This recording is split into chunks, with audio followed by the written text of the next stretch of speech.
Hej och välkomna tillbaka till den populärvetenskapliga veckan 2021. Nu så här efter lunch så hoppas jag att ni alla har ätit något gott och njutit av måltiden. Och så vill jag även påminna återigen om den digitala mässan som ni hittar länken till på vår hemsida. Nu så står jag här med Maria Huge Brodin som är professor i miljölogistik som ska berätta lite om vad hon håller på med. Så jag lämnar över ordet till dig. Och förresten, glöm inte att ni kan ställa frågor på menti.com med koden 23 14 180. Så där då, varsågod. Tack så mycket Lovisa. Roligt att vara här och träffa er, även om det får bli på distans i år. Jag heter Maria Huge Brodin, jobbar som professor i miljölogistik. Och rubriken idag det är klimatutmaningar för transporter och logistik. Och det är det jag forskar kring helt enkelt. Miljö- och klimatutmaningar för logistiken. Den första frågan man kanske ställer sig är vad menar vi med logistik? Jag tror många av er har hört ordet logistik det sista året. Det har varit problem med varulogistiken och det skulle vara logistik för vacciner i coronas tecken och allt möjligt. Men vad är det egentligen då det här med logistik? Enkelt kan man säga så här. Vi har ett behov av varor för att vi konsumerar. Vi köper mat, vi köper kläder, vi vill ha prylar. Industrier behöver varor för att förädla andra varor och så vidare. Och alla de här behoven av varor och konsumtionen det skapar ett varuflöde. Hela vägen från råvara till konsumtion och vidare för återvinning också. Och de här varuflöden behöver naturligtvis bli effektiva så de måste styras på ett smart sätt. Och med smart menar vi då att det måste vara hyfsat ekonomiskt gångbart, det måste vara hyfsat billigt. Men det måste också komma fram i tid och man måste också synkronisera de här materialflödena så att de passar ihop med varandra. Och rent praktiskt så flyttar man ju varor genom att transportera dem. Jag har valt en lastbil som symbol här och den ni framförallt ser för inrikes transporter är lastbilar som sköter ungefär 85% av de inrikes transporterna. Så det är ett väldigt vanligt transportmedel idag. Så det är väldigt bra att de utför det här jobbet och fyller våra behov av varor för konsumtion och så vidare. Men transporter påverkar också klimat och miljö genom utsläpp av olika slag. De verkar globalt. Det finns utsläpp som verkar lokalt. Och det är inte bara utsläpp från förbränning av bränsle utan det är också partiklar från förslitning av däck och vägytor och så. Så det finns väldigt mycket som är problematiskt med transporter. Man kan säga att transporter det är ett problematiskt behov som vi ändå inte vill vara utan. Och det är det som gör det här så spännande. För att prata vidare så tänkte jag bara visa en liten bild. Det här med utmaningar för transporter. Det handlar väldigt mycket om samsyn mellan olika aktörer. Och det handlar om systemsyn och samverkan. Många aktörer kan man fråga sig. Vad menar vi då när vi säger många aktörer? Vi brukar rita bilden på det här sättet ibland. Där överst så ser ni något som vi kallar för produktförsörjningskedjan. Och där har vi allt ifrån konsumentens behov som tillfredsställs av handelsföretag som köper sina varor från producenter som behöver underleverantörer och längst bort i änden så finns det råvaror som måste utvinnas också. De här måste samarbeta med varandra i produktförsörjningskedjan. Men för att flytta varorna mellan de här olika aktörsgrupperna så krävs då transporter. Och transporter är inte heller någonting väldigt enkelt utan det består också av flera olika typer av företag och aktörer. I den här bilden så har vi exemplifierat med åkare som är de som äger transportmedlet. Ofta lastbilarna då som exempel. Speditörer, det kan vara till exempel Schenker och DHL och Postnord. De känner ni igen säkert från vägar och områden där ni rör er. Och de köper ofta in sina transporter av någon åkare. Så det här finns ett komplext samspel. De här ska då sköta transporterna i hela produktförsörjningskedjan. Och tillsammans ska det här bli ett effektivt helhetssystem. Komplicerat och roligt. Och det handlar väldigt mycket om teknik för att det ska funka. Man måste ha transportteknik, man måste ha lastningsteknik. Men det handlar också väldigt mycket om hur man organiserar och hur man samarbetar inom företagen och mellan företagen. Och det är inte bara företag vi pratar om utan till exempel kommuner kan vara en kund som köper in väldigt mycket mat för att leverera till olika bespisningar, till äldreboenden och så vidare. De är stora köpare av logistiktjänster. Och konsumenter inte minst då. Vi har idag fått en allt tydligare roll i produktförsörjningskedjan tack vare e-handel.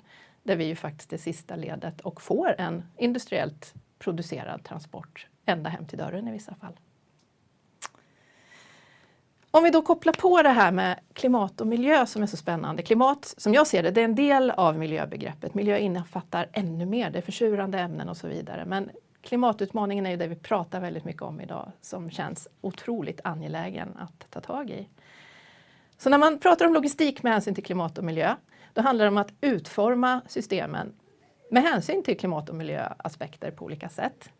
Och till vänster så ser vi den här trippelhelix i hållbarhet, där vi pratar om ekologisk hållbarhet, ekonomisk hållbarhet och social hållbarhet. Och miljölogistik, klimatbaserad logistik, handlar väldigt mycket om just ekologisk hållbarhet. Ekonomisk hållbarhet, det är förutsättningarna för logistiken för att det ska bli en tjänst och för att den tjänsten ska löna sig som de som utför den. Så ekonomin är ramen. Ekologisk hållbarhet är liksom det man vill förbättra inom den ramen. Social hållbarhet är också jätteviktigt, men det brukar vara en lite särskild grupp som vi pratar om.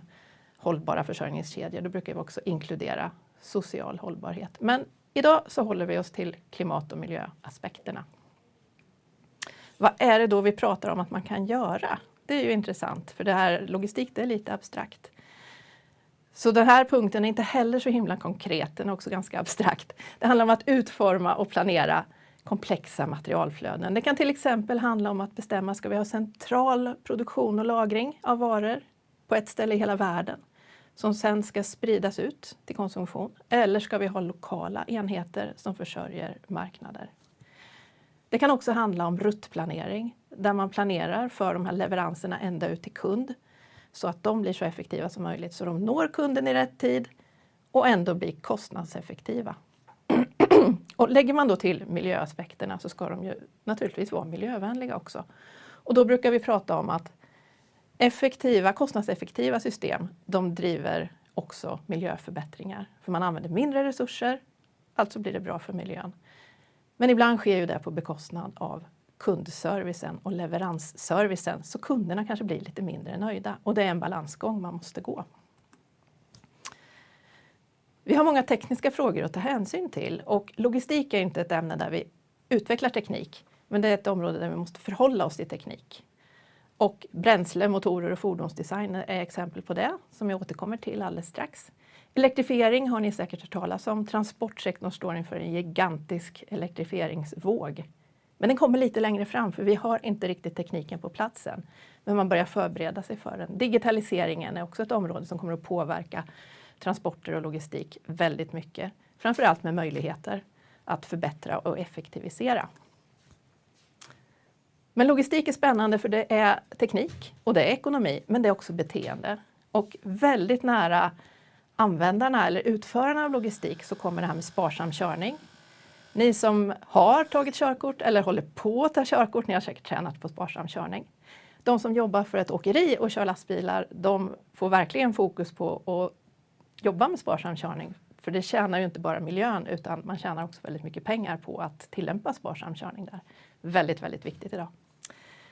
Men beteende kan också handla om företagsstrategier, och det kan handla om att prioritera miljön före någonting annat som tidigare har varit viktigare. Det kan handla om att ett företag som köper in logistiktjänster ska kunna värdera miljön, kanske på ett bättre sätt eller på ett annat sätt, och hitta nya lösningar. Beställa tjänster på ett smart sätt. Slutligen så handlar logistik också mycket om samarbete mellan alla olika aktörer. Med kunder och med leverantörer, och faktiskt också med sina konkurrenter, för att hitta nya gemensamma lösningar. Man kan också beskriva grön logistik, som vi säger ibland lite slarvigt, men då menar vi framförallt miljö- och klimathänsyn, som att det berör olika områden.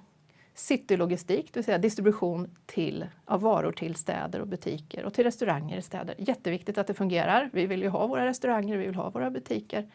Men vi vill inte ha bilar i centrum. Hur löser vi den ekvationen? Cykel kanske? Ibland, men inte alltid. Returlogistik. Vi måste ha effektiva logistiksystem som tar hand om det vi har använt färdigt och vill skicka till återbruk eller återvinning. Kläder, prylar och så vidare. Företagsstrategier, man kan jobba med olika typer av att prioritera logistiken inom företag. I gröna försörjningskedjor kopplar man ihop stora system av flera olika företag som tillsammans ser till att hela systemet blir grönare, inte bara ett företag. Och minimera negativa externa effekter kan vara att välja bättre teknik eller att jobba med lagar och regler och olika ekonomiska styrmedel från samhällets sida för att få logistiken miljösmartare. Om jag ska uppehålla mig några minuter speciellt vid det här med teknik och affärsmodeller. Det är en väldigt, väldigt spännande koppling tycker jag. Så kan man se ganska snabbt att ny teknik kan ge en förhållandevis snabb effekt i ett grönare logistiksystem. Det här är en lite dålig bild, men vad den vill visa är olika bränslen och hur mycket koldioxid olika bränslen ger per kilometer. Och det här är i fasen, nu kör vi lastbilen på olika bränslen, hur mycket genereras då? Längst till vänster har vi bensin och diesel som är fossilbaserade förstås. De är sämst. Och längst till höger så har vi HVO som är en biodiesel, en ersättning till diesel och el. Och det sitter en liten stjärna på el och det betyder att den är grön el, det vill säga inte kolbaserad eller oljebaserad. Så kan vi byta bränsle eller byta förbränningsteknik på något sätt så kan vi uppnå ganska snabba effekter i att minska koldioxidbelastningen. En annan teknisk möjlighet det är att utforma fordon på ett smartare sätt. De här fordonen är leveransbilar, man kan se dem i städer. Sprint kallas de. De är utformade med hjälp av forskning från Linköpings tekniska högskola faktiskt. De är utformade aerodynamiskt så att de inte ska ha så mycket luftmotstånd, det vill säga de gör av med mindre bränsle. Samtidigt som lastkapaciteten inte är förändrad. För ska man göra fordon smartare så blir det ibland så att de kanske inte kan bära lika mycket last. Och då blir ju inte det så bra ur leveranssynpunkt. Så det här är 2 exempel på vad man kan jobba med för teknik. Och som logistiker så måste man då ställa sig frågan, vad är det för affär i det här då? Jo, för att ny teknik är jättebra, men det kräver ofta investeringar hos de som äger transportresurserna, i det här fallet åkare. Och ett företag kan ju ta investeringar om de lönar sig. De här investeringarna kommer att löna sig på förhållandevis kort sikt. Men samarbeten och kontrakten idag i den här branschen är rätt så korta. Några månader, ibland kanske ett år. Så därför är det någonting som vi varmt rekommenderar som en bättre affärsmodell. Det är långa samarbeten och längre kontrakt. För det kan hjälpa till att ta de här investeringarna och därmed göra världen grönare och på sikt också lönsam för de som hjälper till. Vi har forskat på det här i över 10 år kring just åkeribranschen och hur de ska kunna hitta vägar framåt och hur det påverkar varuflödena. Och i början så såg vi ingenting, men de sista åren så har vi faktiskt sett en hel del exempel på just gemensamma investeringar. Där åkerier tillsammans med sina kunder investerar i ny teknik för att kunna göra bättre leveranser. Men också där andra åkerier jobbar ihop med fordonsproducenter och fordonsutvecklare, fordonsleverantörer. För att tillsammans skapa bättre fordon för en grönare logistikmarknad. Det här med kravställning, det är ju lätt att säga ibland att vi ställer krav så att logistiksystemen blir grönare. Det är bara upp till kunderna att bestämma hur det ska vara. Det är inte så lätt för det är väldigt många kunder som faktiskt inte riktigt förstår sig på det här med logistik. Det är inte så lätt som det kan tyckas. Det är en komplex värld. Och bästa sättet att jobba det är faktiskt att samverka med dem man handlar av eller köper in tjänster av i det här fallet. Köparen spelar verkligen en central roll eftersom köparen är den som bestämmer om det ska bli något av eller inte. Om man är beredd att betala för tjänsten. Och som vi sa tidigare, det kan vara företag, ofta är det företag, men också offentliga organisationer, kommuner, landsting köper in väldigt mycket. Och konsumenter. Bland de här så kan vi säga att kraven på snabba leveranser växer. Tidigare har de industriella kraven varit väldigt hårda på just in time. Man vill ha snabba leveranser, man vill inte ha lager. Men på sista tiden har också vi konsumenter hjälpt till att driva de här kraven på snabba leveranser. På en del ställen kan man få sina varor på 1 timme. Det kan man tänka på lite grann, tycker jag. Det är nämligen så att väldigt snabba leveranser leder ofta till fler olika transporter och med mindre i varje kan man säga. Och det är ett väldigt ineffektivt sätt att distribuera och transportera. Det minskar effektiviteten och det ökar därmed miljöbelastningen. Förutom att vi behöver ännu fler fordon och så vidare. Och det är inte heller bra för miljön ur ett livscykelperspektiv.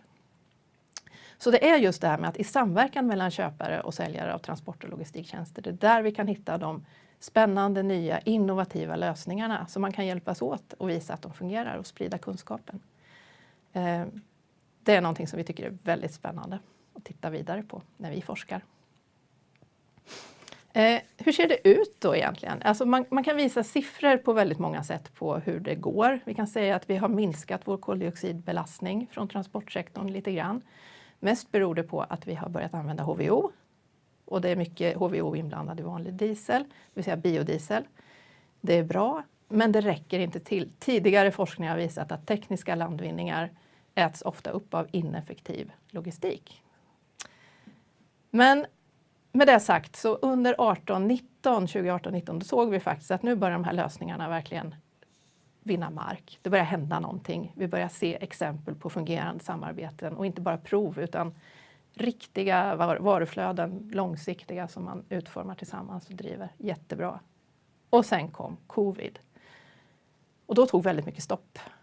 Så vad hände egentligen då? Ja, nu lite grann i eftertankens kranka blekhet så kan vi se att temporärt så blev det en minskad produktion av varor ute i hela världen. Det kom till en ganska snabb återhämtning, men det har varit störningar på grund av komponentbrister och så vidare globalt för alla typer av verksamhet. Vi har hört mycket om fordonsindustrin, men även för andra verksamheter har det varit stora problem. Som en konsekvens, och även av andra skäl, så har det blivit mycket dyrare med sjöfrakt, vilket har gjort att de stora globala flödena av varor har blivit väldigt mycket krångligare, väldigt mycket dyrare och väldigt mycket mindre attraktiva. Vi kanske funderar på som företag att flytta vår produktion närmare för att transporterna har blivit väldigt mycket dyrare. Det finns också en brist på kapacitet. Vi har till exempel nästan köpt färdigt julklapparna i år.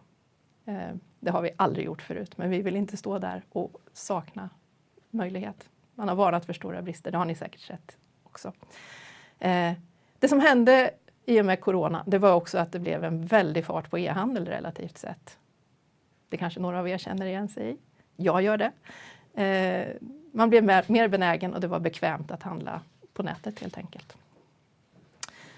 Tillsammans så, ja, vi vet inte riktigt vart det här är på väg. Vi är nog på samma nivå nu som vi var innan i siffror räknat.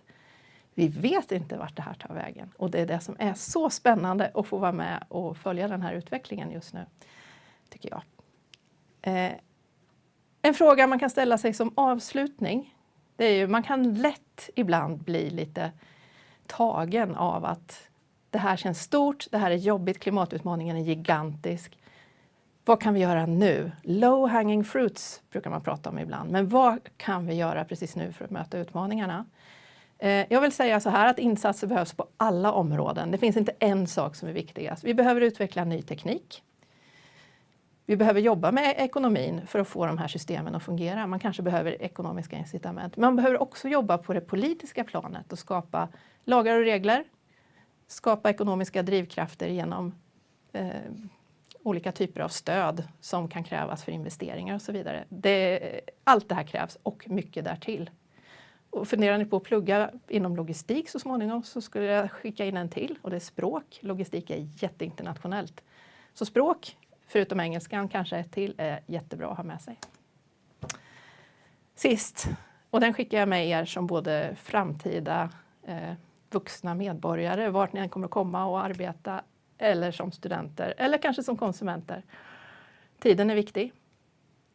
Om de som bygger logistiksystemen har tillgängligt en ökad leveranstid, man har möjlighet att ta längre tid på sig från beställning till leverans, då finns det möjligheter att göra en bättre samordning i systemet och därmed hitta en mycket mer klimatsmart logistik. Och som konsument, framförallt, e-handla lite klimatsmart. Vi tittar på det här också i våra forskningsprojekt, hur det går till och vad det finns för möjligheter. Vi vet att det inte är så lätt att hitta klimatsmarta alternativ alla gånger och att man inte får så mycket vägledning. Men när man får det, försök. Ha inte så bråttom, välj någonting som är klimatsmart. Och om det inte går att välja, hör av er till dem ni försöker handla av och påpeka det. Så kanske vi tillsammans kan hjälpa till att skapa ett riktigt bra, hållbart, klimateffektivt logistiksystem på sikt. Tack så mycket för mig. Det var det jag tänkte berätta om. Ja, tack så jättemycket. Det var superkul att höra lite om logistik och miljö. Och vi har fått in lite frågor. Den första frågan är då vad det är man gör som logistiker. Handlar det om utveckling av system eller vad är det egentligen som... Vad gör man? Ja, det är en jättebra fråga. Det kan vara väldigt mycket olika saker. De som har läst logistik hos oss, de kan komma ut som... Man kan jobba med transportplanering på hög nivå. Där man bygger upp, designar ett flödessystem som man får vara med och utforma så att det ska bli så effektivt som möjligt. Man kan få frågan, ska vi ha ett centrallager eller inte? En sån fråga som man får. Vilka ska vi samarbeta med för att få ett så bra logistiksystem som möjligt? Man kan också jobba med mycket affärsutvecklingssystem, många som gör det. Ibland programmerar man, ibland är man kravställare till de som programmerar med en kunskap om behoven då från logistikvärlden. Det är några exempel. Man kan jobba som inköpare med kunskap om vad det får för konsekvenser i logistiksystemet. Ja, men jättespännande. Nästa fråga handlar väl också lite om det. Kan AI ta över logistikplaneringen? En del eller kan AI liksom ta över allt? Eller vad har människan för faktor i det hela? Alltså AI kommer att kunna hjälpa till väldigt mycket. Man jobbar ju redan idag med mycket IT-stöd och digitalisering för att hjälpa till och göra systemen effektiva och optimera dem och så vidare. Och där kommer vi kunna få ännu mer hjälp i framtiden, tror jag. Men sen kommer också, för att få de större systemen som är ihopkopplade med varandra, det blir så komplext. Och där behöver vi fortfarande människor för att förstå systemen som ändrar sig hela tiden. Och för att förstå varandra när vi tillsammans ska hitta de gemensamma lösningarna. Då tar vi den sista frågan. Och då undrar någon varför man inte använder sig mer av järnvägstransporter här. Det pratas ju mycket om att man ska flytta över till järnväg för att det är miljöbättre. Och det är det. Det är mycket miljöbättre. Mycket mer miljöbra. Men mycket av godset som transporteras idag går väldigt korta sträckor. Och det är väldigt svårt att flytta över på järnväg. Eftersom när man flyttar över på järnväg så måste man ofta ha en omlastning och sen en omlastning till innan man kan komma från avsändare till destination. Så det blir väldigt mycket krångel emellan. Är det en lång transport vi pratar om, då går det bra. Är det en kort transport så blir det mer krångel än nytta. Och därför är det svårt att flytta över den typen av transporter. Och den typen av transporter utgör en väldigt stor del av de transporter som finns. Så svaret är väl att jag tycker vi ska sträva efter att flytta över det man kan till järnväg. Men medvetenhet om att allt kanske inte riktigt går. Utan då måste vi även jobba med vägtransporterna så de blir så bra som möjligt. Okej. Spännande föreläsning och väldigt bra frågor. Då får vi tacka dig så mycket och snart så kommer ni få lyssna på den sista föreläsaren för idag. Men innan det så tar vi en liten paus och då vill jag återigen påminna om den digitala mässan. Länk till den hittar ni på hemsidan så ses vi snart igen.